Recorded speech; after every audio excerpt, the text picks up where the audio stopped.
থেকে নিষেধ করেন, অবাধ্যতা সীমা লঙ্ঘন থেকে নিষেধ করেন। তিনি তোমাদেরকে উপদেশ দেন যাতে তোমরা শিক্ষা গ্রহণ করো। সুবহানাল্লাহ। উপদেশ দিচ্ছে স্বয়ংকে। তিনটা জিনিসের আদেশ। ইয়ামুরু বিল আদল, সুবিচার ন্যায় বিচারের আদেশ তিনি দেন। ইহসানের আদেশ দেন যাতে আমরা ইহসান করি, একে অপরের প্রতি সুবিচার করি, মহানুভবতা দেখায়, অনুগ্রহ দেখায়, আর নিকট আত্মীয়দেরকে যেন আমরা দান করি। এই তিনটা আদেশ তিনি দিয়েছেন। আর কোন তিনটা জিনিস থেকে তিনি বারণ করেছেন? অশ্লীলতা, ফাহশা, মুনকার, মানে সব মন্দ আর অসৎ কাজ, এগুলো থেকে তিনি আমাদেরকে বারণ করেন।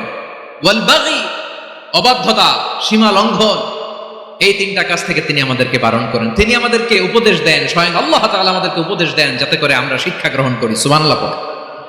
তাহলে আসুন আমরা ধরে ধরে একটা একটা করে সামনের দিকে আগাই। আল্লাহ তাআলা প্রথমে আমাদেরকে আদেশ দিয়েছেন আদালের। ইন্নাল্লাহা ইয়া'মুরু বিল আদল। আওয়াজ করে বলুন আল আদাল। সবাই পড়ুন আল আদাল। আমরা উর্দু জানি, হিন্দি জানি, অনেকে ইংরেজিও জানি, কিন্তু আরবি শব্দগুলো আমাদের মুখ দিয়ে বেরোতে চায় না। আওয়াজ করে বলুন আল আদাল। মাশাআল্লাহ। ইন্নাল্লাহা ইয়া'মুরু বিল আদল। আল্লাহ তাআলা আমাদেরকে আদলের আদেশ দেন।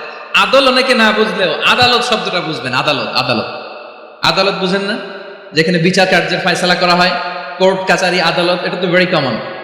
এটা শুনছেন না সবাই? আদালত, যেখানে ন্যায় বিচার হবে, সুশাসন হবে। কিন্তু ভাগ্যের কি নির্মম পরিহাস, ওখান থেকে মিথ্যা সাক্ষী দিয়ে মনমতো রায় দিয়ে দেয়া হয়। এগুলোর পরিবর্তন হওয়ার দরকার আছে না নাই? প্রিয় ভাইয়েরা, আদালত, আল আদল, ইংরেজিতে বলে জাস্টিস, ন্যায় বিচার, সুবিচার, সুশাসন, জাস্টিস, আল আদল। সব জায়গায় এই জাস্টিস থাকা দরকার। Justice should be prevailed in the society. The mission of all prophet was to uphold the justice. সব নবীর মিশন ছিল এই জাস্টিসকে, আদালকে, সুশাসন আর সুবিচারকে নিশ্চিত করা। পড়েন সুবহানাল্লাহ। And the core message of every divine scripture was to uphold justice. পৃথিবীর সব আসমানি কিতাবের মূল শিক্ষা ছিল এই জাস্টিসকে সমাজে এনশিওর করা, সুবিচার, সুশাসনকে এনশিওর করা। তাহলে প্রিয় ভাইরা, আমরা বুঝতে পারলাম আল আদল শব্দের মানে হচ্ছে ইনসাফ বা সুবিচার বা ন্যায় বিচার। এটা হচ্ছে একটা general meaning, very general meaning. আপনি যদি ইন ডেপথ বুঝতে চান, আরো ভেতরে যান, তাহলে আদল মানে হচ্ছে সমন্বয়, আদল মানে হচ্ছে ভারসাম্য, ব্যালেন্স, আদল মানে হচ্ছে মধ্যম পন্থা। সুবহানাল্লাহ পড়ে। কারণ সব সময় সমান সমান হইলেই সুবিচার হয় না। কথা কি বুঝতেছেন? ইসলামের দ্য কনসেপ্ট অফ আদল, এটা এমন আদল, এটা সব সময় সমান সমান নয়। যখন সমান সমান দেয়া দরকার, ইসলাম সমান সমান দেয়। যখন ব্যালেন্স করা দরকার, চেক এন্ড ব্যালেন্স, সমন্বয়, ভারসাম্য করা দরকার, তখন ইসলাম ভারসাম্য করে দেয়। এটার নাম আদল। সুবহানাল্লাহ।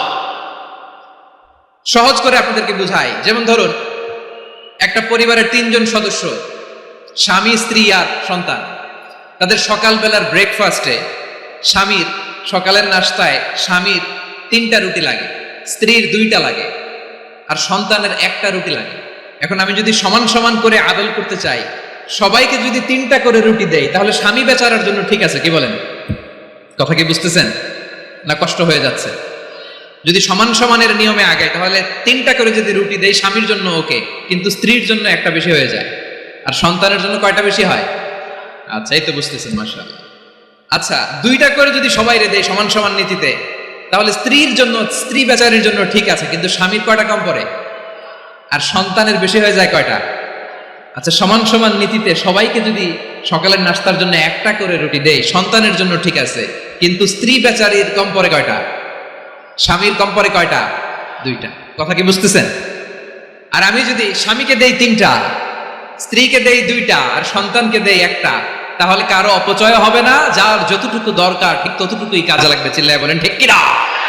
এটাই হচ্ছে ইসলামের আদল, যেখানে যা যতটুকু দরকার তাকে সেখানে ঠিক ততটুকু দিয়ে দেওয়ার নামই হচ্ছে আদল। চিল্লায় পড়েন আল্লাহু আকবার।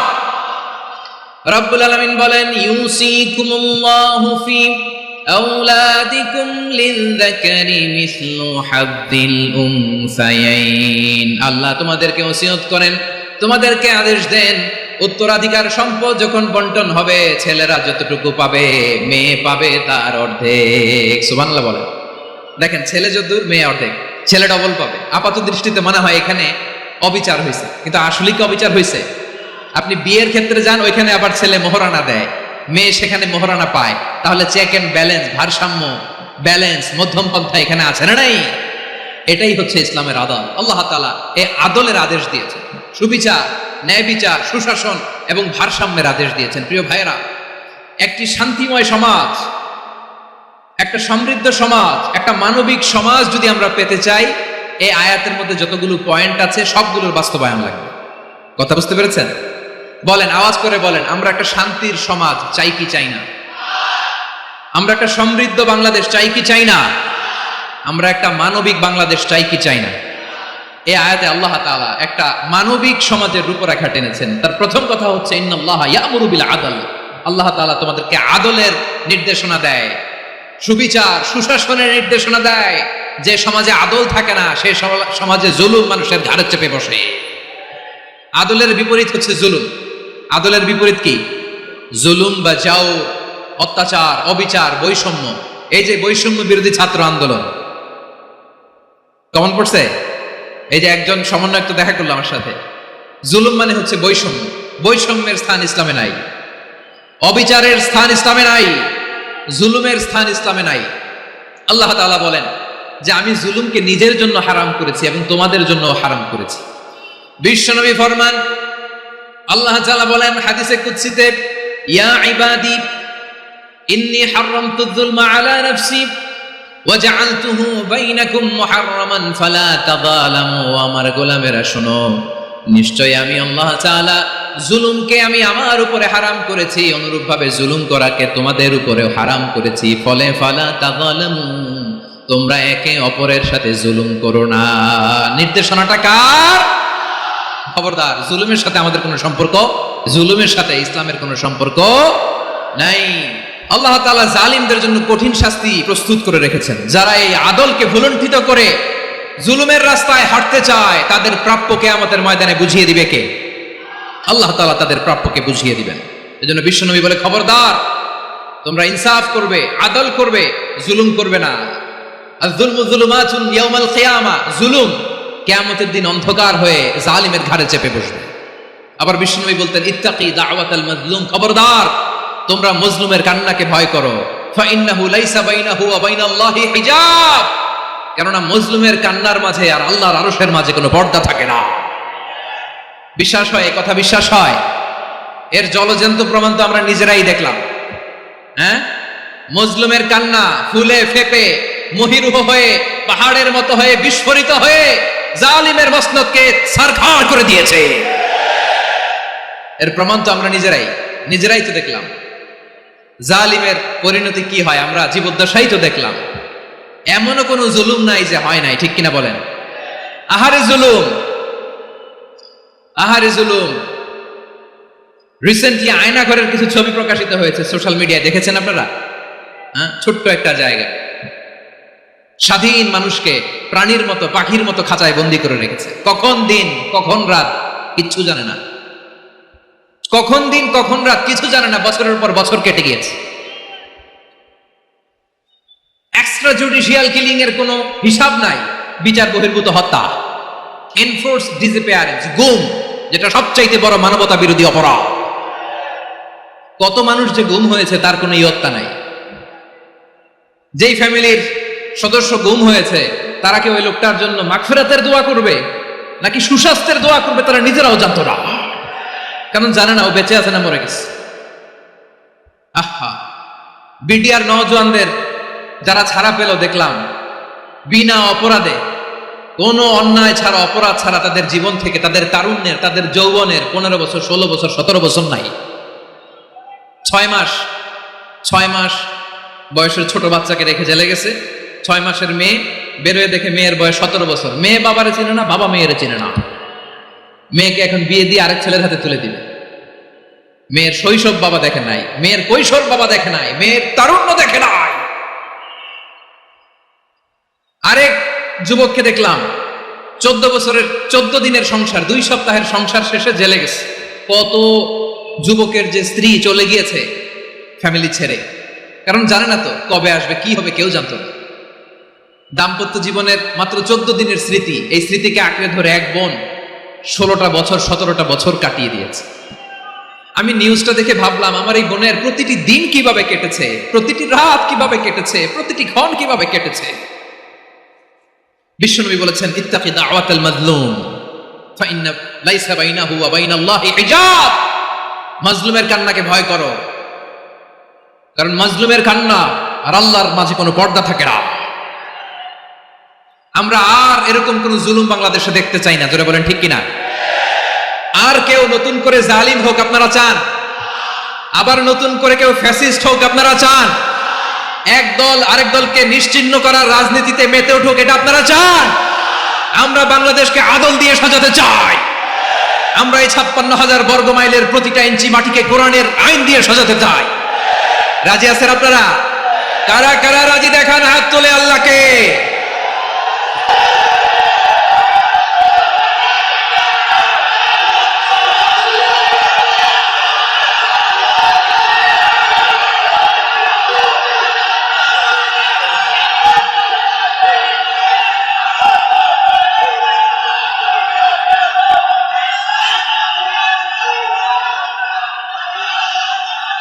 বসুন আমার প্রিয় বীর চট্টলার তৌহিদি মুসলমান, আমরা আর নতুন করে কেউ জালিম হোক এটা চাই না, নতুন করে আবার কেউ ফ্যাসিস্ট হোক আমরা চাই না, এক দল আরেক দলকে নিশ্চিহ্ন করার রাজনীতি করুক আমরা চাই না। আমরা সুশাসনের বাংলাদেশ চাই, আমরা মানবিক বাংলাদেশ চাই, আমরা একটা সমৃদ্ধ বাংলাদেশ চাই, আমরা বিশ্বের বুকে সম্মান নিয়ে মাথা উঁচু করে দাঁড়াতে চাই, ঠিক কিনা বলেন? আল্লাহ বললেন এটা যদি তোমরা চাও, একটা সমৃদ্ধ সমাজ যদি বিনির্মাণ করতে চাও, মানবিক সমাজ যদি বিনির্মাণ করতে চাও, আমি তোমাদেরকে সেজন্য প্রথমে আদালতের নির্দেশ দিলাম। ইন্নাল্লাহা ইয়া'মুরু বিল আদল, নিশ্চয় আল্লাহ তাআলা তোমাদেরকে ন্যায় বিচার সুশাসন এটার আদেশ দেন। সুবহানাল্লাহ।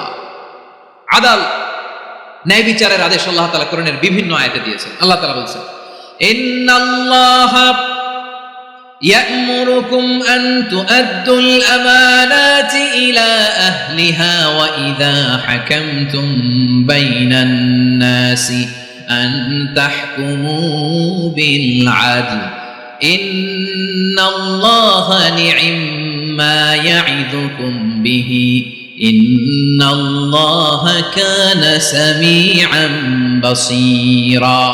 আল্লাহ তাআলা বললেন, আল্লাহ আদেশ দিচ্ছেন যে ব্যক্তি আমানতের হকদার তার হাতে তোমরা আমানত পৌঁছে দাও, আর যখন তোমরা বিচার কার্য করবে, বিচার ফয়সালা করবে, আদালতের সাথে করো। সুবহানাল্লাহ বলেন। ওয়া ইযা হাকামতুম বাইনান নাসি আন তাহকুমু বিল আদল, আদালতের সাথে করবা।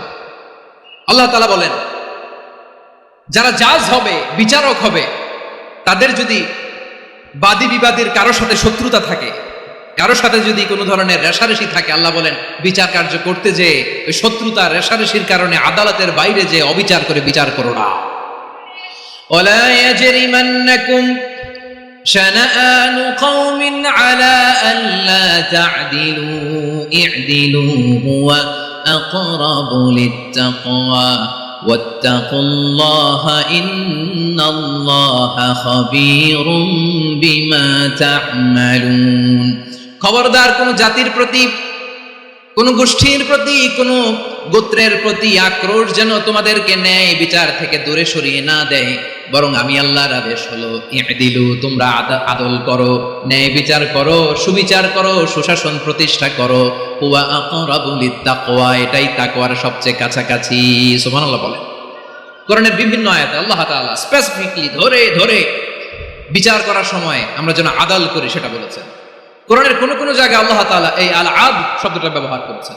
আবার একই জিনিস ইনসাফ, সুবিচার, সুশাসন, ন্যায় বিচার, ন্যায় পরায়ণতা বুঝাতে আল্লাহ তাআলা কখনো কখনো আল কিসত শব্দটা ব্যবহার করেছেন। আওয়াজ করে সবাই বলুন আল কিসত। প্রিয় ভাইরা সবাই আওয়াজ করে আমার সাথে সাথে বলুন আল কিসত। আল্লাহ তাআলা বলেন ওয়া ইন হাকামতা ফাহকুম বাইনাহুম বিল কিসত ইন্নাল্লাহা ইউহিব্বুল মুকসিতিন। যখন তুমি বিচার করবে, বিশ্বনবীকে উদ্দেশ্য করে অ্যাড্রেস করে বললেন, নবী হে, ইহুদিরা কোনো বিষয়ে মীমাংসার জন্য যদি আপনার দরবারে আসে, যদি বিচার করতে হয়, খবরদার অবিচার করবেন না, ফয়সালা যেটা করবেন কিসতের সাথে করবেন, ন্যায় পরায়ণতার সাথে করবেন, কারণ ইন্নাল্লাহা ইউহিব্বুল মুকসিতিন, নিশ্চয় আল্লাহ রাব্বুল ইজ্জাত ন্যায় পরায়ণশীলদেরকে বড্ড ভালোবাসেন। সুবহানাল্লাহ বলে। ন্যায় পরায়ণ লোকদেরকে আল্লাহ তাআলা বড্ড ভালোবাসেন। অন্য আয়াতে আল্লাহ তাআলা বলছেন وَنَضَعُ الْمَوَازِينَ الْقِسْطَ لِيَوْمِ الْقِيَامَةِ فَلَا تُظْلَمُ نَفْسٌ شَيْئًا, আমি কিয়ামতের দিন ন্যায়পরায়ণতার মানদণ্ড স্থাপন করব, যেটাকে আমরা মিজানের পাল্লা বলি। আল্লাহ বলেন ন্যায় বিচারের মানদণ্ড কিয়ামতের ময়দানে আমি আল্লাহ স্থাপন করব, সেদিন কারো প্রতি বিন্দু পরিমাণ, এক চুল পরিমাণ অবিচার করা হবে না, কোনো বিচার করা হবে না। সেদিন সুশাসন হবে, সুবিচার হবে, ন্যায় পরায়ণতার সাথে বিচার হবে। আওয়াজ করে পড়েন আল্লাহু আকবার।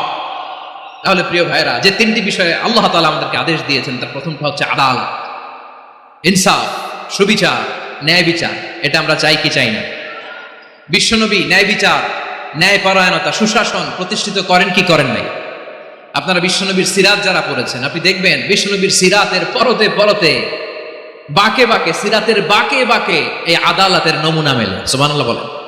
ছোট্ট একটা নমুনা রাসূল সাল্লাল্লাহু আলাইহি ওয়াসাল্লামের আসিরা আল আতরা থেকে ছোট্ট একটা নমুনা আপনাদের খেদমতে এখানে উপস্থাপন করি। বিশ্বনবী সাল্লাল্লাহু আলাইহি ওয়াসাল্লাম মক্কা বিজয় করলেন 8ম হিজরিতে। মক্কা বিজয় শেষে তিনি কয়েক সপ্তাহ মক্কাতে অবস্থান করলেন। ইন দ্য মিন টাইম মক্কার একটা ভেরি প্রেস্টিজিয়াস এন্ড ডিগনিফাইড ফ্যামিলির নারী চুরিতে ধরা পড়ল। কিসে ধরা পড়ল? সবাই বলেন কিসে? আমাদের সমাজে আসেনি এটা? আছে? ছোট না বড়?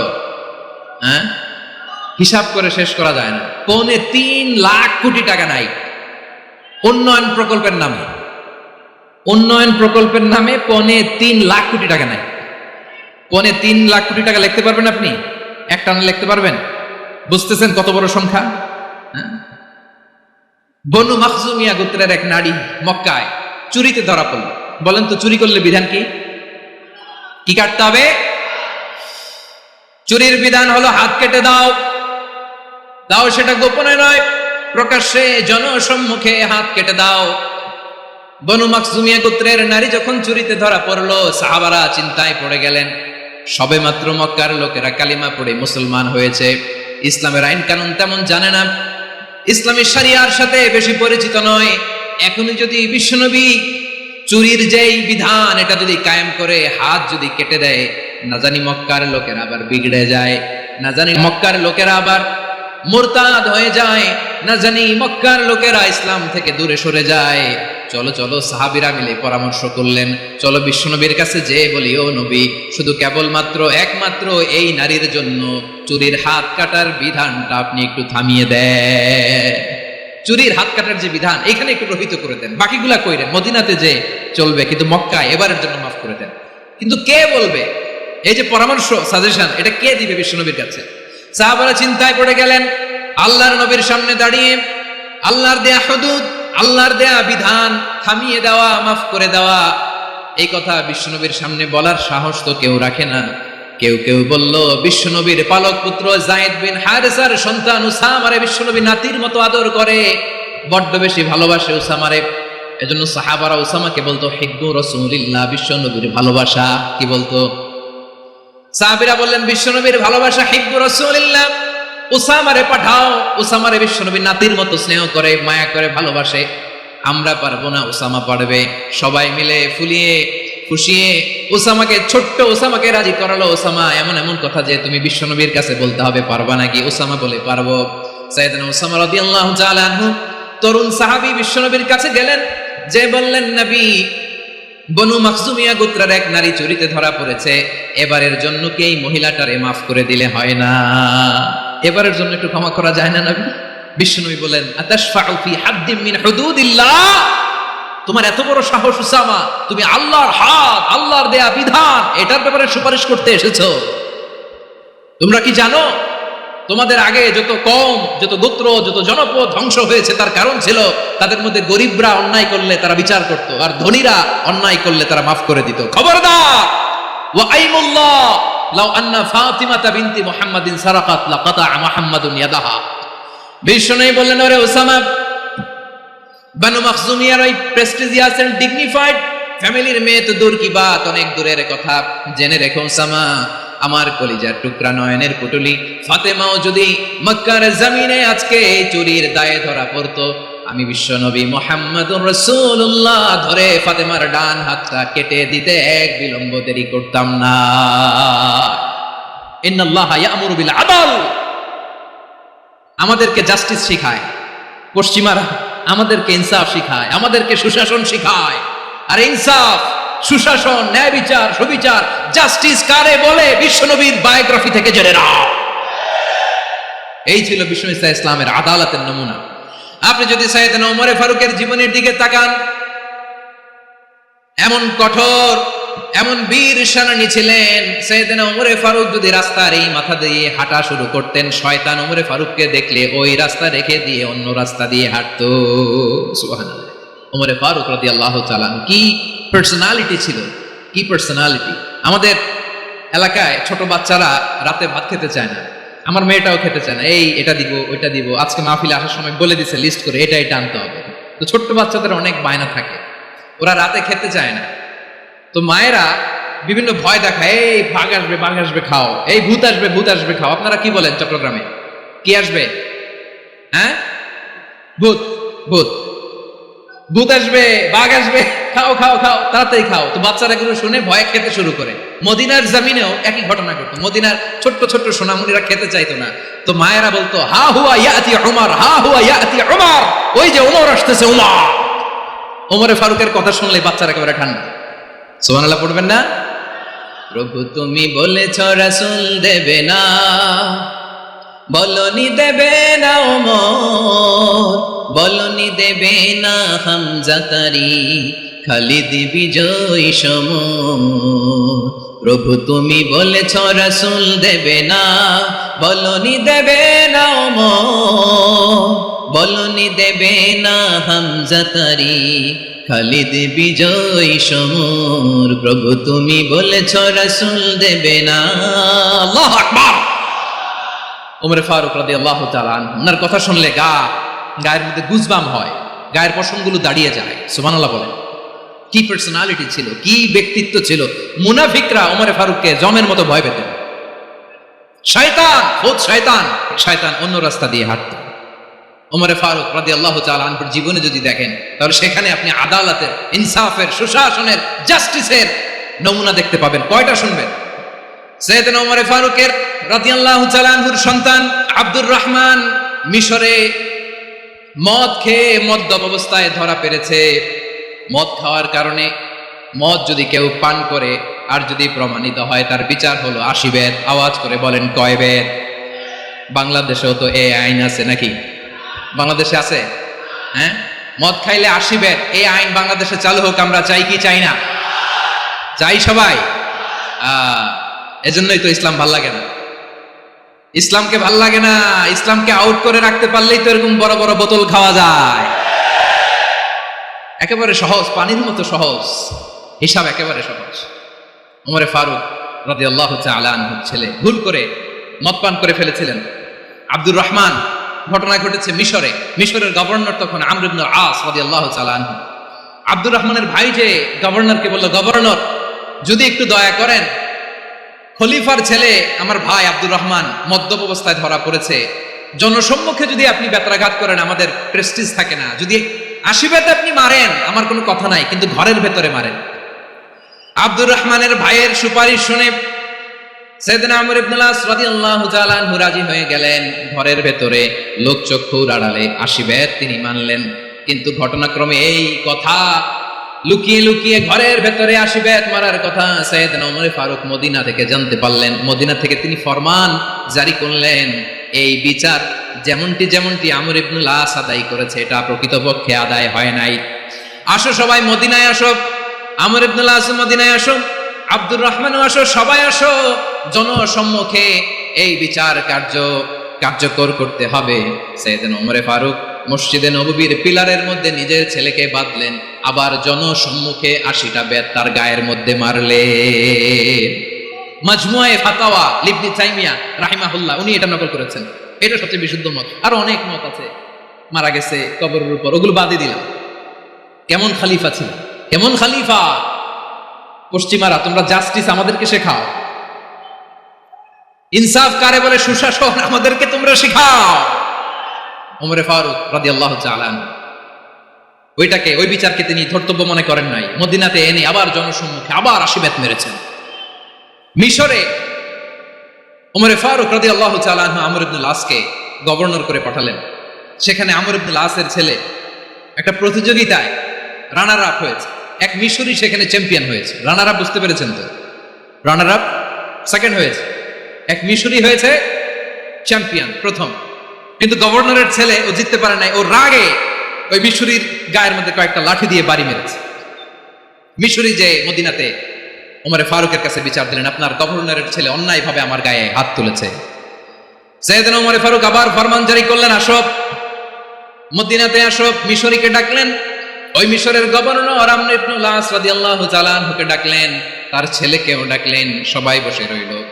আমর ইবনুল আস রাদিয়াল্লাহু তাআলা আনহু মাথা নিচু করে বসে আছেন, লজ্জায় কাচুমাচু। হায় হায়, আজকে আমার ছেলের কারণে আমিরুল মুমিনিন খলিফাতুল মুসলিমিন ওমরে ফারুকের কাছে আমি জনসম্মুখে লজ্জিত হচ্ছি। সাইয়েদনা ওমরে ফারুক বললেন, এই নাও লাঠি, গভর্নরের ছেলে তোমার মাথার মধ্যে যতগুলো বাড়ি মেরেছে, আজকে জনসম্মুখে তুমি অতগুলা বাড়ি মারো। মিশরি বলে, থাক, আপনি যে ডেকে আনছেন সবার সামনে এটা বলছেন, এতেই আমি খুশি। আল্লাহু আকবার। আপনার মহানুভবতা দেখে আমি খুশি, আর অপমানের দরকার নাই। ওমরে ফারুক বলে, না, খবরদার, এই কথা মিশরি তুমি বলো না, মারো, যতগুলা বাড়ি মেরেছে মারো। বাধ্য হয়ে মিশরি আমর ইবনুল আসের সামনে ওনার কলিজার টুকরা সন্তানের মাথার মধ্যে বাড়ি মারতে আরম্ভ করলেন। ঠিক যতগুলা বাড়ি গভর্নরের ছেলে আমর ইবনুল আসের ছেলে মিশরির গায়ে মেরেছিল, মাথায় মেরেছিল, মিশরি গুনে গুনে ততটা মারলেন। এই দৃশ্য দেখে ওমরে ফারুক রেগে মেগে আগুন, রাগের চোটে রাগ সামলাতে না পেরে, আর নিজেকে সামলাতে না পেরে মিশরিরে বললেন, ছেলেরে মারা শেষ হয়ে গেলে এবার বাবার টাক মাথার মধ্যে কয়েকটা বাড়ি মার। রাগের চোটে, আউট অফ অ্যাঙ্গার, রাগের চোটে, যে আমার পাঠানো গভর্নর আমর ইবনুল আস তার ছেলেকে কেন আদব তারবিয়া কেন শিক্ষা দিতে পারে না। ছেলেরে মারা হইলে এবার আমর ইবনুল আসের মাথার মধ্যে দুইটা মারো। এটা রাগে বলেছে, এটা শাস্তি হিসেবে না। সুবহানাল্লাহ পড়ে। তোমরা আমাদেরকে সুশাসন শিখাও, আমাদেরকে সুশাসন শিখাও। বিশ্বনবী বলেন, আদল এটা যেন তেন বিষয় না, এটা দিয়েই মানবিক সমাজ গড়তে হবে।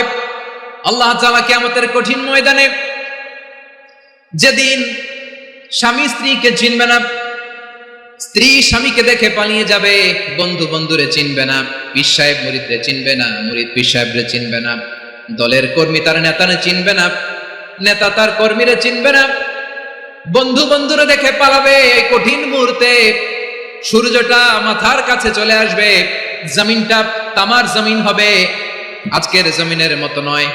মানুষ ঘর্মাক্ত, ক্লান্ত, শ্রান্ত মাথার মগজগুলো কানের ছিদ্র আর নাকের ছিদ্র দিয়ে বেয়ে বেয়ে পড়বে।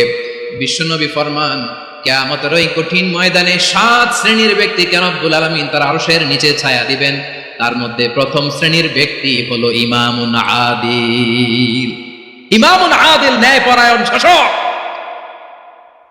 যে ইনসাফের সাথে বিচার করে, যে জাস্টিস সমাজে সার্ভ করে, যে সুশাসন নিশ্চিত করে, ওই ইমামুন আদিল। আদিল শব্দটা বুঝছেন না? ইন্নাল্লাহা ইয়া'মুরু বিল আদল, পাইছেন? আদিল। 7 শ্রেণীর ব্যক্তিকে আল্লাহ তাআলা সুশীতল আরশের নিচে ছায়া দিবেন, যেদিন তার দেয়া ছায়া ছাড়া কোনো ছায়া থাকবে না। এর প্রথম হচ্ছে ইমামুন আদিল, ন্যায়পরায়ণ শাসক। চিল্লায় বলেন সুবহানাল্লাহ। আবার বিশ্বনবী বললেন, ইন্নাল মুকসিতিনা ইনদাল্লাহি আলা মানাবির মিন নূর আন ইয়ামিনির রহমান। কিয়ামতের দিন যারা ন্যায়পরায়ণ হিসেবে আল্লাহর সামনে দাঁড়াবে, কিয়ামতের দিন রব্বুল আলামিন তার আরশের ডান দিকে ওই ন্যায়পরায়ণ লোকদের জন্য আরশের ডান দিকে একটা নূরের মিম্বারে তাদেরকে বসার সুযোগ করে দিবে। আল্লাহর আরশের ডান দিকে ন্যায়পরায়ণ লোকদের জন্য আল্লাহ তাআলা নূরের মিম্বার বানাবে। চারটেখানি কথা মনে করেছেন? আল আদাল, জাস্টিস, ইন্নাল্লাহা ইয়া'মুরু বিল আদল। আল্লাহ তাআলা এই আদালতের নির্দেশনা দেন, সুবিচার, সুশাসন। প্রিয় ভাইরা, এটা আমরা বাংলাদেশে চাই কি চাই না? এই যে অরাজকতা, এই যে অন্যায়, এই যে জুলুম, এই যে ইনকনসিস্টেন্সি সমাজের অসঙ্গতি, এর প্রধান কারণ জাস্টিস নাই, সুবিচার নাই, সুশাসন নাই। শেষবারের মতো আওয়াজ করে বলেন তো, আমরা বাংলাদেশে আদল চাই কি চাই না? তাহলে প্রথম নির্দেশনা শেষ। আল্লাহ তাআলা তোমাদেরকে আদলের আদেশ দেন। এরপরে আল্লাহ বললেন আমি তোমাদেরকে ইহসানের আদেশ দেই। ইন্নাল্লাহা ইয়া'মুরু বিল আদলি ওয়াল ইহসান। আমি তোমাদেরকে যেমনি আদলের নির্দেশনা দেই তেমনি ভাবে তোমাদেরকে ইহসানের নির্দেশনা দেই। ইহসান, আওয়াজ করে সবাই বলেন তো ইহসান। সবাই বলেননি, সবাই বললে এতটুকু আওয়াজ হবে আমি বিশ্বাস করি। আওয়াজ করে বলুন আল ইহসান। ইহসান মানে কারো প্রতি সফট হার্টেড হওয়া, মহানুভব হওয়া, অনুগ্রহ পরায়ণ হওয়া, অনুগ্রহশীল হওয়া, একে অপরের প্রতি দয়াদ্র হওয়া। একে অপরের প্রতি দয়াদ্র অনুগ্রহশীল হওয়া ছাড়া মানবিক সমাজ কঠিনকালে গঠন করা সম্ভব না। প্রিয় ভাইরা, সুন্দর আচরণ দিয়ে, ইহসান দিয়ে যা জয় করা যায়, নরম আচরণ দিয়ে যেটা অর্জন করা যায়, কঠোরতা দিয়ে সেটা পারা যায় না। বিষ্ণু ঈসা ইসলাম ইহসান দিয়ে, কোমল আচরণ দিয়ে, তার অনুগ্রহ দিয়ে তিনি অনেক কাফিরের হৃদয়কে জয় করে ফেলেছেন। সাইয়েদনা সুমামা ইবনে উসাল রাদিয়াল্লাহু তাআলা আনহুর কথা মনে পড়ে যায়। তিনি ছিলেন ইয়ামামার বাদশা। মদিনাতে বিশ্বনবীকে হত্যা করার নিয়তে এসেছিলেন। গোপনে গোপনে বিশ্বনবীকে হত্যা করে আবার ইয়ামামাতে তিনি ফিরে যাবেন। কিন্তু কি অবাক করা কাণ্ড, হত্যা করতে পারে নাই, সাহাবাদের হাতে তিনি ধরা পড়ে গেলেন। সাইয়েদনা সুমামা ইবনে উসাল রাদিয়াল্লাহু তাআলা আনহু হত্যার নিয়তে আসলেন, কিন্তু হত্যা করতে পারলেন না। সাহাবারা ওনাকে ধরে ফেললেন, ধরে মসজিদে নববীর পিলারের মধ্যে বেঁধে রাখলেন। সুমামা ইবনে উসাল, সিরাত থেকে শুনুন, সিরাত থেকে শোনাচ্ছি রাদিয়াল্লাহু তাআলা আনহু ইয়ামামার অধিপতি ছিলেন। ইয়ামাম বিশ্বনবীকে হত্যার জন্য আসছেন, ধরা পড়ে গেছেন, এখন মসজিদে নববীতে বেঁধে রাখছেন, তার মানে বন্দী। এখন স্ট্যাটাস কি? বন্দী, ক্যাপ্টিভ। বিষ্ণু ঈসা ইসলাম সাহাবাদেরকে বললেন তার খোঁজ খবর নিও, সুমামা ইবনে উসালের খোঁজ খবর নিও। সাহাবারা বলেন ইয়া রাসূলুল্লাহ, আপনাকে হত্যা করতে এসেছে, তার তো কঠিন ক্যাপিটাল পানিশমেন্ট হওয়া দরকার, কঠিন শাস্তি হওয়া দরকার। বিষ্ণু বললেন না, আমি যেটা জানি তোমরা সেটা জানো না, তোমরা সুমামার সাথে ভালো আচরণ করো। বিশ্বনবী সুমামার কাছে গেলেন। প্রথম দিন যে তিনি কালেমার দাওয়াত দিলেন, ঈমানের দাওয়াত দিলেন, ইসলামের দাওয়াত দিলেন, রিসালাতের দাওয়াত দিলেন, আখিরাতের দাওয়াত দিলেন। পরের দিন যে বিশ্বনবী সালাতের দাওয়াত দিলেন, যাকাতের দাওয়াত দিলেন, ইসলাম কি, কিভাবে, কেমন করে পালন করতে হয় চমৎকার আর্টিকুলেট করতে শুরু করলেন। তন্ময় হয়ে সুমামা ইবনে উসাল রাদিয়াল্লাহু তাআলা আনহু বিশ্বনবীর কথাগুলো শুনতে আরম্ভ করলো। একদিন নয়, দুই দিন নয়, টানা 3 দিন বিশ্বনবী সুমামার কাছে ইসলামকে প্রেজেন্ট করেছেন, উপস্থাপন করেছেন। আওয়াজ করে বলেন কয়দিন? 3 দিন। 3 দিন মসজিদে নববীতে বাঁধা। আর সাহাবীদেরকে বললেন তার খোঁজ খবর নিও, তোমরা যে রুটি বানাও এর মধ্যে সবচেয়ে ভালো আটার রুটিটা তারে দিও, সবচেয়ে রিফাইন্ড খেজুর যেটা পিওর খেজুর এটা তারে দিও। আর বিশ্বনবী নিজের ওট থেকে দুধ দহন করে ওনার বাড়ির এক কর্মচারীকে বলেছেন দুধ দহন করে সুমামার জন্য নিয়ে যাবে। সুবহানাল্লাহ পড়বেন না? সবাই তো অবাক, ইয়ামামা থেকে আসছে নবীকে হত্যা করতে, বিশ্বনবী দেখে তারে জামাই আদর করে, তাকে মজার মজার খাবার দিও, দুধ দিও, আদর আপ্যায়ন করো। একদিন নয়, 2 দিন নয়, টানা 3 দিন বিশ্বনবী এভাবে সুমামার কাছে যে ইসলামকে প্রেজেন্ট করতে আরম্ভ করলেন, ইসলামকে উপস্থাপন করতে শুরু করলেন, আর তাকে চমৎকার এন্টারটেইনমেন্ট আপ্যায়ন দিতে আরম্ভ করলেন। টানা 3 দিন যখন ইসলামের দ্য বিউটিজ অফ ইসলাম, ইসলামের সুমহান বাণী, সৌন্দর্য তার কাছে উপস্থাপন শেষের বিশ্বনবী বললেন সাহাবাদেরকে, যাও এবার সুমামার হাতের পায়ের রশি দুটো খুলে দাও। সাহাবারা বললেন ইয়া রাসূলুল্লাহ, কি বলেন আপনি? ও তো হত্যাকারী, সুযোগ পায় নাই, আপনারে মারতে পারে নাই, ছেড়ে দিলে আবারও আপনার উপর তলোয়ার নিয়ে ঝাঁপিয়ে পড়বে। নবী, এই সিদ্ধান্ত আপনি নিতে যাবেন না। বিশ্বনবী বললেন যেটা বলেছি সেটা করো, সুমামার রশিগুলো ছেড়ে দাও, সুমামার হাতে পায়ের রশিগুলো যে তোমরা খুলে দাও। সাহাবারা তর্ক জুড়ে দিলেন, লা ইয়া রাসূলুল্লাহ, ওটা করবেন না, তো ভয়ঙ্কর ভয়ঙ্কর খুনি, কি জানি কি হয়ে যায়। বিশ্বনবী বললেন না, তার হাতে পায়ের রশিগুলো খুলে দাও। সাহাবারা বিশ্বনবীর কথা মতো তার হাতে পায়ের রশিগুলো খুলে দিল।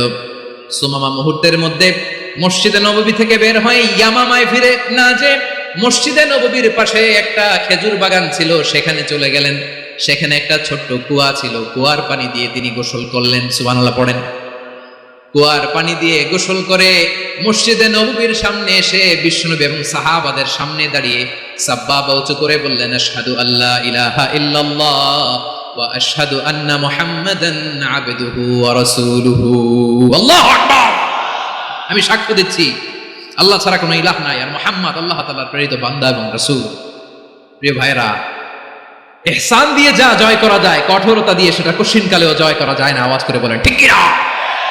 এবার সুমামা দাঁড়িয়ে বলে, ওগো নবী, আমি তো কালিমা পড়ে মুসলমান হয়ে গেলাম, এবার শোনেন, এই মুহূর্তের আগে আপনার চেহারার চাইতে নিকৃষ্ট কোনো চেহারা আমার কাছে ছিল না, কিন্তু শাহাদা পাঠ করার পরে আপনার চেহারার চাইতে উত্তম শ্রেষ্ঠ কোনো চেহারা আমার কাছে আর নাই।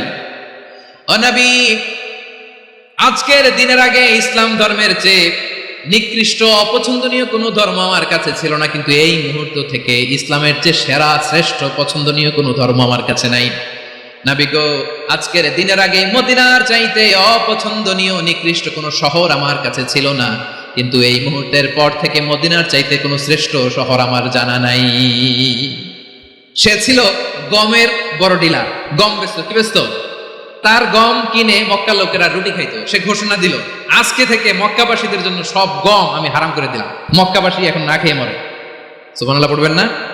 মক্কাবাসী বিশ্বনবীর কাছে আসলেন, এসে বললেন, মুহাম্মদ, আমরা তো তোমার ভাই, তোমার চাচা, তোমার ভাতিজা, তোমার আত্মীয়, তুমি সুমামারে বলো সে যেন আবার গমের সাপ্লাই মক্কার জন্য অনুমতি দিয়ে দেয়। বিশ্বনবীর অনুমতি ক্রমে সুমামা আবার মক্কাতে গম পাঠাতে শুরু করলো। পড়েন সুবহানাল্লাহ।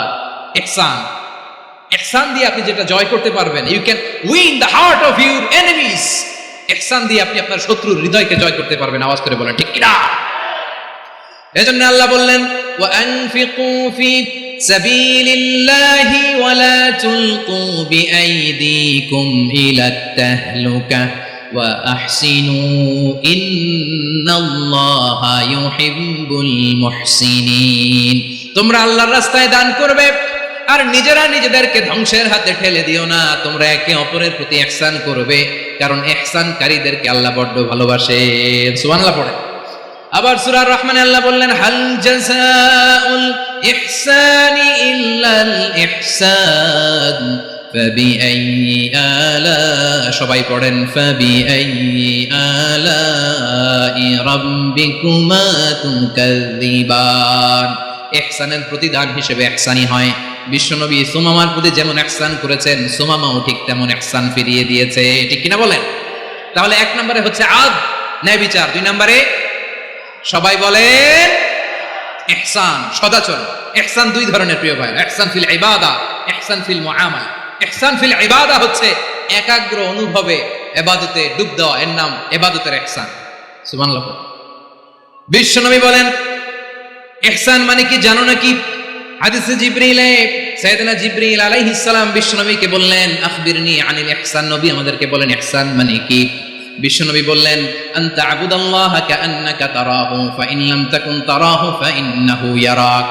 ইহসান মানে হলো এমন ভাবে তুমি আল্লাহর সামনে নিজেকে উজাড় করে ইবাদত করবে, তুমি ভাববে তুমি আল্লাহকে দেখতে পাচ্ছ। আর এটা যদি ভাবা তোমার জন্য কঠিন হয়ে যায়, অন্তত এতটুকু তুমি ভাববা যে আল্লাহ তোমাকে দেখতে পাচ্ছেন। ঠিক কিনা বলেন? ও আমার বীর চট্টলার ভাইয়েরা, কেউ যেটা দেখে না সেটা দেখে কে? এই বিশ্বাস হৃদয়ের মধ্যে আছে? নামাজে যখন দাঁড়ান এই ফিলিংসটা আনা যাবে? হ্যাঁ, এই জন্য বিষ্ণু ইসলাম বলেছে এমন ভাবে নামাজে দাঁড়াও, ইবাদত করো, মনে করো হতে পারে এটাই আমার জীবনের শেষ নামাজ। পারফর্ম দ্য সালাহ as if this is your last and final prayer. এমন ভাবে সালাতে দাঁড়াও, ভাবো হতে পারে এটাই তোমার জীবনের শেষ নামাজ। এমন ভাবে নামাজে দাঁড়াও, ভাবো এটাই শেষ নামাজ। তাহলে নামাজে একাগ্রতা বাড়ায় দিবে কে? ফলে ইবাদতের ইহসান আমাদের অর্জিত হবে। আর মুআমালাতে ইহসান হলো, বিশ্বনবী বলেন, ইন্নাল্লাহা তাবারাকা ওয়া তাআলা কাতাবাল ইহসানা আলা কুল্লি শাই ফাইদা কাতালতুম ফাআহসিনুল কিতলা ওয়া ইদা যাবাহতুম ফাআহসিনুয যাবহা ওয়ালিউহিদ্দা আহাদুকুম শাফরাতাহু ওয়ালিউরিহ যাবিহাতাহু। ইহসান দুই ধরনের। আওয়াজ করে বলতে হবে কয় ধরনের? সবাই বলুন আওয়াজ করে, কয় ধরনের? একটা হচ্ছে ইহসান ফিল ইবাদা, ইবাদতে ইহসান। ইবাদতে ইহসান কি? একাগ্র অনুভব দিয়ে ইবাদত করা, মন প্রাণ দিয়ে ইবাদত করা। আর মুআমালাতে ইহসান কি? সব কাজে, দৈনন্দিন কাজে, কর্মে, সামাজিক অ্যাক্টিভিটিতে কোমলতা প্রদর্শন করা, অনুগ্রহের সাথে সবকিছু করা। আল্লাহ তাআলা ইন্নাল্লাহা তাবারাকা ওয়া তাআলা কাতাবাল ইহসানা আলা কুল্লি শাই, তিনি সব কিছুর ব্যাপারে ইহসানকে আবশ্যক করেছেন। সবকিছু, মুমিনের সব কাজে ইহসানের পরশ থাকবে। ওয়া ইদা কাতালতুম ফাআহসিনুল কিতলা। আচ্ছা, কুরবানির দিন আমরা পশুগুলোরে কি করি? বলেন সবাই আওয়াজ করে, জবাই জবাই মানে তো এটার মেরেই ফেলতেছি, একটু পরে তো টুকরো টুকরো করে গোশতগুলো খাবো, এটা তো খাবো, এটা তো মেরেই ফেলবে। বিষ্ণু বলে না, জবাইয়ের মধ্যেও মুমিনের জবাইয়ের ভেতরেও ইহসানের পরশ থাকা চাই। যখন জবাই করবে প্রাণীটাকে হাত পা টাইট করে বেঁধে নাও, ছুরিটাকে শার্পেন করে নাও, ধারালো করে নাও, যাতে অল্প সময়ে জবাইটা হয়ে যায়, প্রাণীটা যাতে কম কষ্ট পায়। সুবহানাল্লাহ পড়ে। দিস ইজ কল্ড ইহসান। ইহসান আল্লাহ তাআলা যেমনি আদলের আদেশ করেছেন, ন্যায় বিচার জাস্টিস এনশিওর করতে বলেছেন, সমাজে ইহসানের ব্যবহার, ইহসানের অনুশীলন তিনি করতে বলেছেন। এজন্য মুমিনের প্রতিটি কাজে, আমার চট্টগ্রামের ভাইরা আমার দিকে তাকান, খেয়াল করে শুনুন, মুমিন জীবনের প্রতিটি কাজে ইহসানের পরশ থাকা চাই। আমরা যেন আমাদের পরিবারের প্রতি ইহসান করি, আমরা যেন আমাদের কর্মচারীদের প্রতি ইহসান করি, আমরা যেন আমাদের কলিগদের প্রতি ইহসান করি, আমরা যেন আমাদের ভাইদের প্রতি ইহসান করি। মুমিন জীবনের প্রতি কাজে ইহসানের পরশ থাকার দরকার আছে না নাই? কথা বুঝতে পেরেছেন? তাহলে আল্লাহ তাআলার তিনটা আদেশ ছিল, কয়টা গেল? ভুলে গেছে, ভুলে গেছে চট্টগ্রাম। তিনটা আদেশের মধ্যে কয়টা বললাম? প্রথমে কি ছিল? আদল। 2 নম্বরে, 3 নম্বরে রব্বুল আলামিন বললেন ওয়া ইতাইদিল কুরবা, নিকটাত্মীয়দেরকে দান করো, নিকটাত্মীয়দেরকে দাও, যারা তোমাদের ব্লাড কানেকশনের আত্মীয় তাদেরকে তোমরা দাও। এখানে জেনারেলি বললেন দাও, কি দিব সেটা তিনি এখানে বলেন নাই, সেটা তিনি সূরাতুল ইসরার মধ্যে বলেছেন। আল্লাহ বলেন ওয়া আতিদাল কুরবা হাক্কা, নিকটাত্মীয়দেরকে তাদের অধিকার, তাদের প্রাপ্য তোমরা বুঝিয়ে দাও। দেখেন, একটা শান্তির সমাজ, একটা সমৃদ্ধ সমাজ, একটা মানবিক সমাজ গঠনের জন্য আল্লাহ তাআলা বেশি না, মাত্র 3টা অর্ডার, 3টা ভার্ডিক্ট তিনি জারি করেছেন। 1 নাম্বার সুশাসন, ন্যায় বিচার। 2 নাম্বার ইহসান। 3 নাম্বার নিকটাত্মীয়, যারা কাছে, তোমার ভেরি ক্লোজ রিলেশনশিপে আছে, তাদেরকে দাও। দাও, দিলে বাড়িয়ে দেয় কে? অনেকে দিতে চায় না, কৃপণতা করে। দিলে বাড়ায় দেয় কে? মিয়া, মদিনার মধ্যে সবচাইতে গরিব সাহাবী ছিল বেলাল রাদিয়াল্লাহু তাআলা আনহু। ওনার এন্টায়ার অ্যাসেট, সম্পদের পরিমাণ কতদূর জানেন? একটা লুঙ্গি। বেলাল রাদিয়াল্লাহু তাআলা আনহু, ওনার টোটাল ওয়েলথের এস্টিমেশন হচ্ছে মাত্র একটা লুঙ্গি। একটা লুঙ্গি, টোটাল ওয়েলথ এস্টিমেশন, টোটাল সম্পদের পরি বেলাল রাদিয়াল্লাহু তাআলা আনহু কি ছিল? কথা বুঝে নাই বোধহয়। কি ছিল? ওই বেলাল রাদিয়াল্লাহু তাআলা আনহুকে বিষ্ণু ইসলাম বলেছেন আনফিক ইয়া বেলাল, ও বেলাল তুমিও দাও। ওয়ালা তাখশা মিন যিল আরশি ইখলালা, আরশের অধিপতির তো কোনো ঘাটতি নাই, তুমি দিলে ওই আল্লাহ তোমারে বাড়ায় দিবে। এজন্য আমার প্রিয় ভাইরা, দিলে কমে না, দিলে বাড়ে।